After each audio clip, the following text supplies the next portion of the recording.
Good morning, afternoon, evening to all ladies and gentlemen out there, and welcome to the show. About 2 months ago, possibly 3, I announced on my original Lillymu 961 channel that I was in the progress of starting up an anime review show. However, Nova and I have run into some problems with said show, despite having 2 episodes wrapped up in bows and ready to go. Mainly the summertime laziness bug has kicked in, among other things. In light of this development, though, I have decided to introduce a little segment I like to call Lillymu Rages. Today's topic? Well, let's save that for after the opening credits.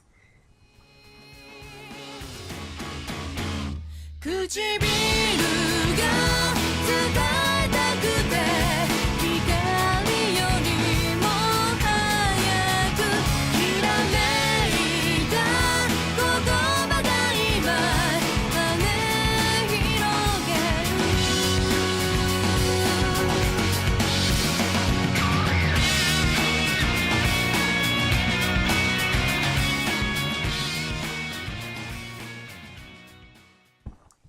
On this particular topic, this little discussion video isn't necessarily about me raging over something that I hate, but more about something that I've recently discovered and have become obsessed with in less than a week's time. Which is probably really unhealthy, but who cares? Who cares?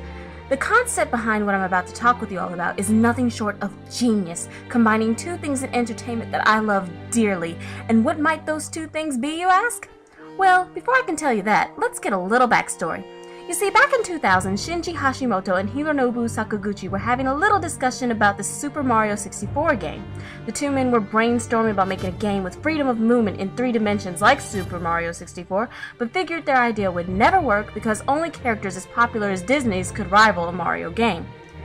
Enter Tetsuya Nomura, the evil overlord of epic and beautiful brainwashing.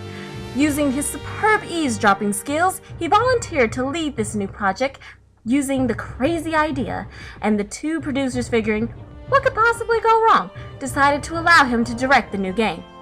Not long after, Hashimoto unexpectedly met a Disney executive in an elevator for Square Enix, previously named Squared, and one of Disney's tyrannical branches of brainwashing government had previously worked in the same building in Japan. This Disney executive was intrigued by the idea and allowed Hashimoto to pitch the idea directly to Disney headquarters. Development for this new game began in February 2000 with Nomura as the director and Hashimoto as producer. In the early stages of development, Nomura created 3 original characters for the story and incorporated famous Disney characters as well as characters from a famous franchise known only as Final Fantasy. But the one thing this game lacked was a proper title. And then, in a flash, and with a wicked grin, the creators and developers decided to base the story around a Hearts theme, and call it Kingdom Hearts. And while many weren't sure that the game would be a success since its initial release in 2002, the Kingdom Hearts franchise has been commercially and critically successful and has sold over 20 million copies worldwide, not to mention that the game now has a manga adaptation and a novel serialization available in the States through Yen Press. You know, just in case the plot of the story ever gets confusing, which I don't imagine how it could. Well, yeah, after a while. Anyway, Kingdom Hearts combines 2 things in entertainment that I adore: anime and Disney. At the time of its release, anime was just really starting to become popular in the US. You had the DBZ series in full swing, Yu-Gi-Oh!, Sailor Moon, Rurouni Kenshin, you know, all the great hits from the Toonami block airing around this time. And while Disney was suffering through a dry patch during this time movie-wise, aside from some Pixar films here and there, the Disney company was still the top dog in family entertainment due to a string of afternoon TV series and, of course, the famous theme parks around the globe. The fact that these elements of Disney and anime could even come together in the first place is just, oh my gosh, it's nothing short of a miracle given that Disney is very family oriented and anime can be aimed toward anybody. For instance, kids could watch Yu-Gi-Oh! And Pokemon, but something like Attack on Titan or Code Geass would probably scar them for life and turn them into mental cases. Yeah, we got enough of those in the world, don't we? Anyway, given that my knowledge of Final Fantasy is kind of, well, Okay, my knowledge of Final Fantasy is pretty much non-existent. I don't know how violent it is, or isn't, or whether there's a lot of death or gore or whatever. At any rate, this deal happening was during a time when anime was booming in the States, and I mean really booming. It's safe to say that the timing of this game's release is a vital part of why Kingdom Hearts ended up being so successful, that and the fact that it's Disney mixed with anime. Seriously, that's every crossover fanfiction author's dream. I mean, can it get any better? Honestly? Now, here comes the part of my rant that may surprise you guys. I have never played Kingdom Hearts. Like, ever. I've never played it. I am 20 years old, and not once have I ever had the opportunity of playing this game. However, as I stated at the beginning of this rant, Kingdom Hearts has become a new obsession of mine. Of course, I've always been interested in this game series. As a kid, I remember seeing a bunch of commercials on TV advertising the first game where Hikaru Utada was singing Simple and Clean. In fact, it's the only thing about Kingdom Hearts that I knew about for a really long time. Like, seriously, like, I just didn't really know anything about it. I noticed the game, noticed Donald and Goofy in it, and thought, wow, that's a game I'd like to play, but for one reason or another, never remembered to ask my parents to buy it for me for my birthday or for Christmas or something. I mean, for whatever reason, just kind of slipped my mind. At any rate, years passed and I forgot the game existed, but I never forgot that song. See, my memory isn't the best when it comes to a lot of things, but when it comes to music, I can remember a song word for word if I hear it enough times. And I know I heard Simple and Clean a good 20 times because that commercial played over and over and over again for a good long time. Not to mention that the song came back when Kingdom Hearts 2 was being advertised, and so I heard it a lot.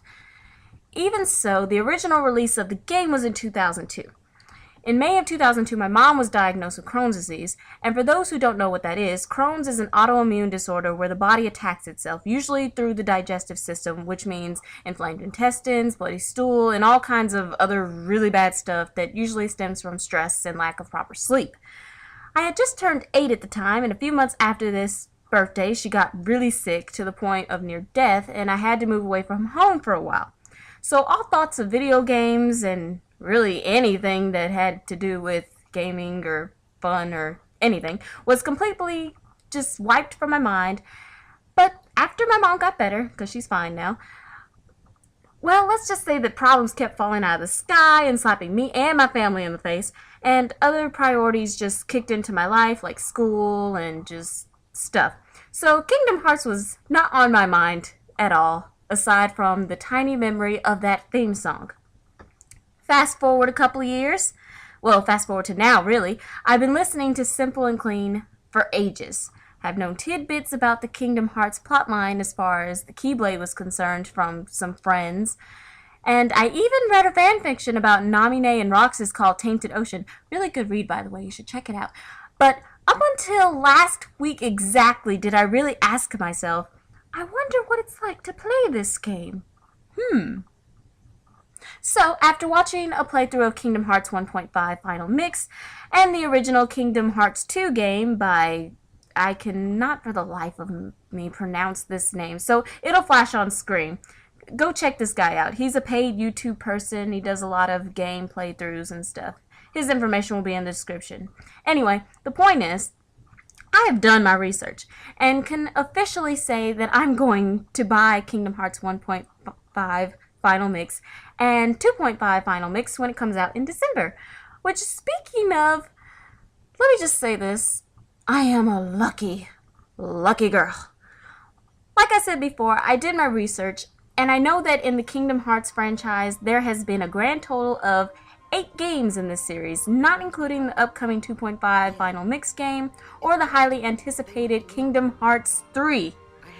Many of these games have been prequels or spin-offs or games that do not advance the story all that much, and having only seen playthroughs of the 2 console games, I can't say that I know the story all the way around, but like I said, I know enough to want to buy the remixed games because those games include the prequels, spin-offs, and whatnot, so I'll get everything in one little bundle. It's just perfect for me. It just works. And I'm not saying this to brag, but 2.5 is coming out in December. And I know, thanks to a guy named VoltEditzz, I think his name is. He's yet another YouTube person whose information will be put in the description in case you want to check out any of his stuff for yourself. I know from him that there's already talk about Kingdom Hearts 3 coming out in the next year, or even in December of this year. So it's like, what? And for me, that's not too long of a wait, because I watch Sherlock, and I have friends that watch Doctor Who, and anyone who has seen Sherlock or Doctor Who knows that they take at least a year to put out 3 hour-and-a-half episodes or whatnot, so waiting isn't really a big issue for me. Like I said, I'm a blessed little lamb over here. The true fans of this series, though, have been waiting for Kingdom Hearts 3 since after 2 came out, which was in 2005.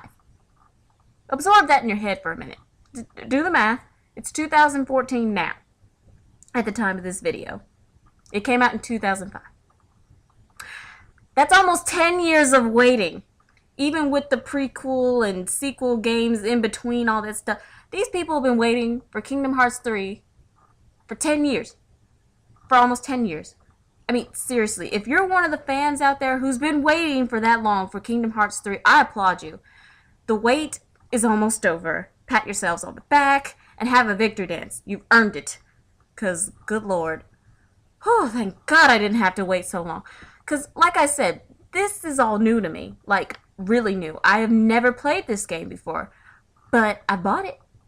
As I speak, the game is on the way to my house. So I'm going to be busy pretty soon with this game. Not sure if I'll do a walkthrough or anything because I still don't have the proper equipment. But I may keep you updated on it. But honestly, guys, Disney, Square Enix, and Nomura-sama know what they are doing here. The games are great. And not only that, but they've mixed all these different stories and characters together in one big, not always cohesive, but still a pretty well thought out plot. And by well thought out, I mean how the story is marketed. The first game is wrapped up in a bow, but then you get Chain of Memories, and if you skip that, you go into Kingdom Hearts 2 thinking, what the what? Hold up, wait, did I miss something? Because literally, that's what I did when I saw the playthrough. I was just like, what? What is happening here? And then after Kingdom Hearts 2, you have another prequel, a midquel, and other little pieces of the puzzle before you get Dream Drop Distance, which is like a third Kingdom Hearts as far as progressing the story goes, but isn't in terms of everything else. And as confusing as it all is, these guys create a story that makes the gamer want to know more about the characters and worlds, and all the elements that go into those worlds, like the Heartless and Nobodies, and just where it all comes from and if they'll ever truly be stopped. It's a brilliant setup that none of us could have prepared for.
Speak for everybody out there, but on a general level, in the country that I live in, the grand old USA, we are not strong enough to handle the streams of epic that just flow out of Japan and into the States. Every time we even get a glimpse, we pass out or get so hyperactive that we can't sleep. In fact, last night, due to the excitement of buying this game, I was up to like 5 in the morning and, ended up writing this little script for this video. Yeah, it's scripted, you guys. But, yeah. So, I was really, really pumped and excited.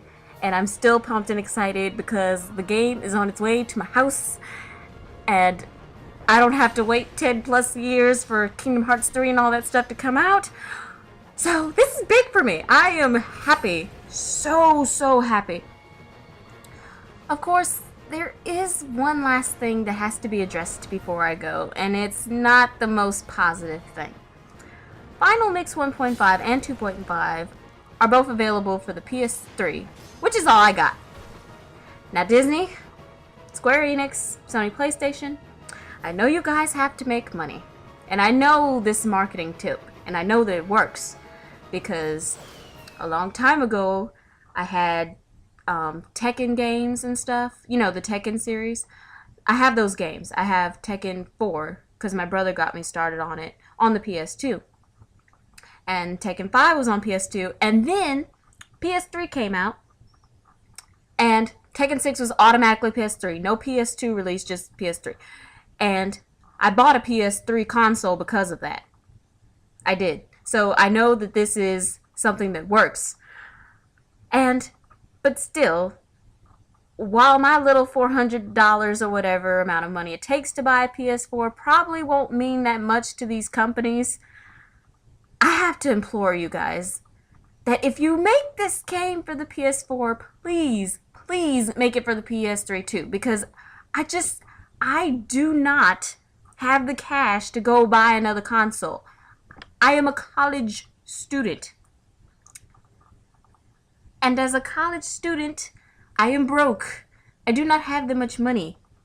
$400 is like buying a mini house. Like, seriously. It just does not work for me in my life right now.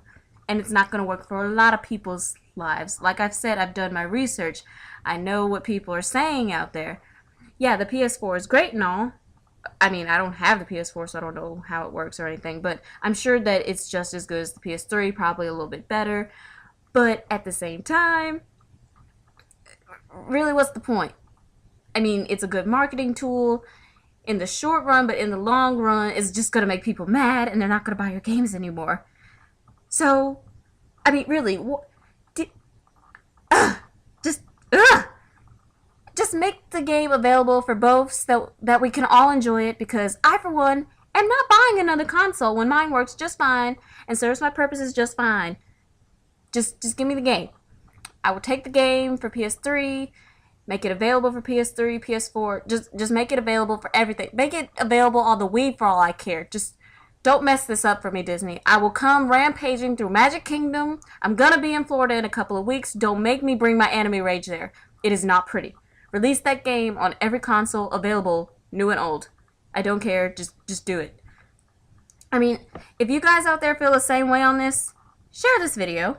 Send it to a Disney executive. I don't care. Send it to Japan. Send it to the great land of Oz. Attach a petition to this video if you have to. I firmly request this game be released on all consoles. The true fans have waited for 10 years. Almost 10 years for this. This is almost a decade. Seriously. I mean, surely some of them are like me and have a PS3 and can only afford to have a PS3 for the next year or so. Ain't nobody got the funds to try buying a PS4 right now. Well, I'll go bankrupt trying to buy that thing. It's, like I said, $400 a pop. Excuse me, but college bills. Yeah, I got those to pay. And at this rate, I'll just have to settle for a Kingdom Hearts 3 playthroughs for a while, which in hindsight is not that bad. I don't mind doing that. I'm actually a very easy person to please, and I don't really rage all that much. So, but still, for the really true fans out there, because I'm a new person to this, you don't have to listen to me, but, I mean, it's a great game, and I will just digress by saying that I am so glad that the game even exists. I can't say it's the best game ever because I haven't played it myself yet, but like I said, it's in the mail, it's on the way, today. And that says something for, you know, just for seeing playthroughs of Kingdom Hearts 1 and 2. About the story and the depth of characters and everything. So, come on you guys, you got a good enough platform, you could sell it everywhere. Just put it on all the consoles and you'll make more money that way. Sony PlayStation probably won't, but everybody else will. You gotta look out for number one on this, I'm just saying. But anyway, I'm gonna stop with my rant now because I totally went off script and just started like ranting like the crazy person that I am. So thank you for watching, everyone. Leave a comment, like this video, and if you feel up to it, click that subscribe button for news on my Kingdom Heart ventures or on the upcoming anime show Nova and I are still working on. And if you want to see the playthroughs I watched, be sure to check out the description below for all the information on how I got my information. Thanks again. This is Lillymu961, over and